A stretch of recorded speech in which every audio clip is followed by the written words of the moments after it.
Okay, let's say I want to track Lego auctions.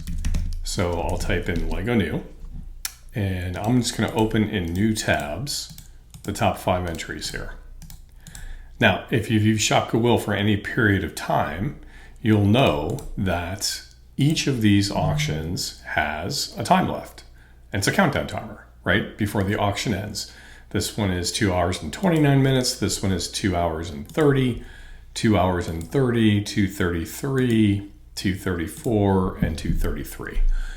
If I'm going to monitor these auctions, I've got a lot of listings that end in a very tight time window, especially evenings Pacific time. If you do this manually, you literally have to watch every countdown, click place bid, and do it perfectly across all of these tabs. That doesn't scale. This is not a discipline problem. Tabs simply don't scale. So stop living on refresh and use BidPulse. So let's take a look at these same auctions. And here I am over at BidPulse. I'm going to go to my dashboard and I'm going to add an auction. This one, I'm just copying the URL. I click add auction, paste in the URL, and it goes out and grabs the auction. Here we've got the cherry blossoms. Now we'll grab the crystals, do the same thing, add the URL.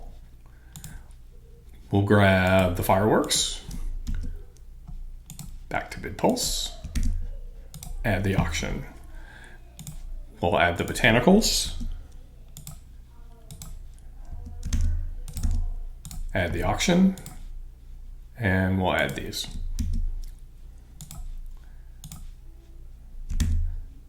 Notice I can add the auction or the auction ID number, which you see right here. Now, instead of having to flip between tabs and track auctions that all are ending within a very close period of time, all I have to do is monitor it from a single dashboard. I can see the time left, I can see when the auction ends, and more details about the auction.